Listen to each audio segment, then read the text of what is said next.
Hey guys, it's XGamer18 here, and welcome to another gaming PC build. This video's budget is $500, but the price at this moment in time is $467, which is outstanding for what performance you get out of this.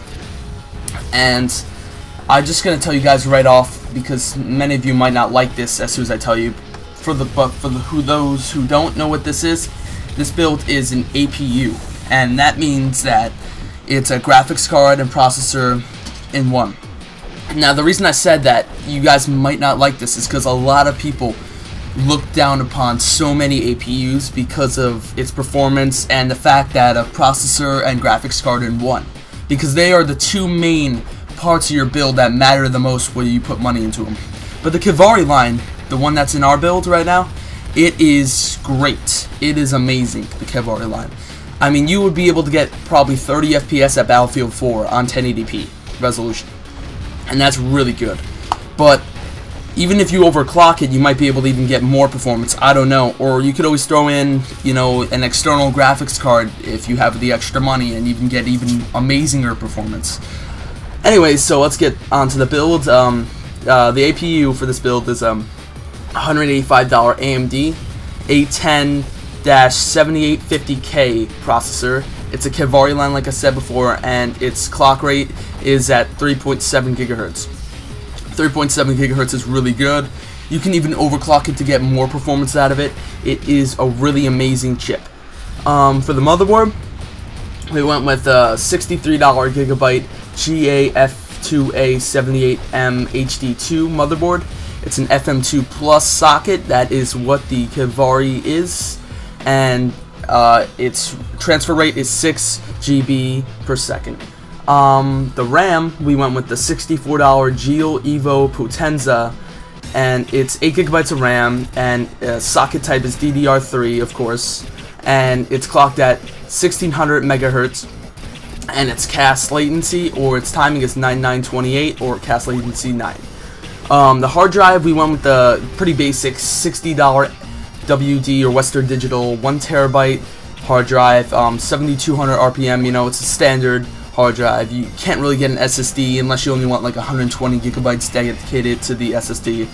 And I honestly think that you should get something more reliable and more space, like a Western Digital 1 terabyte for like $60 or like $80 or whatever at your local store.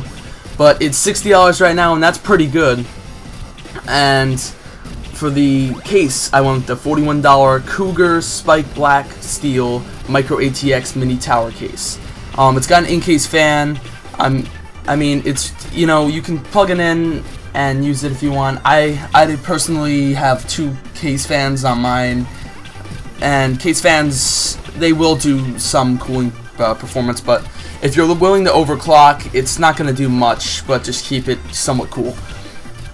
And I'm going to put an optional extra in this build where you can, if you guys want, if the price is still below 500 and you want to just throw in like a Cooler Master cooler, like some kind of cooler. I can't think of any other brands at the moment, as sad as that sounds, but I will put one in the description if you wish to overclock. And if you guys need any help, feel free to message me on YouTube, and I will get back to you on how to overclock with that certain cooler.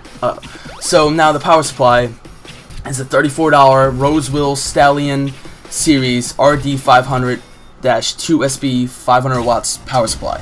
Now this is more than enough for a Kivari build, and Roseville is very reliable and stable, so you're not putting a time bomb in your computer build.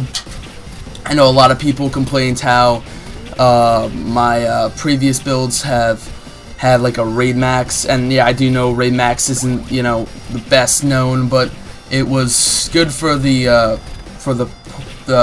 whole build. But this time we have a Roseville in here, and that's great. There's like no problems with Roseville, most likely. And if you guys want to add in an external graphics card, the 500 watts will give you some capable, you know, comfortable space if you want to add like something like a 560 or a 550 or a 650 or whatever. but you will definitely need to upgrade the power supply if you want to go something higher than that, probably. And finally, something that nobody cares about is the DVD drive.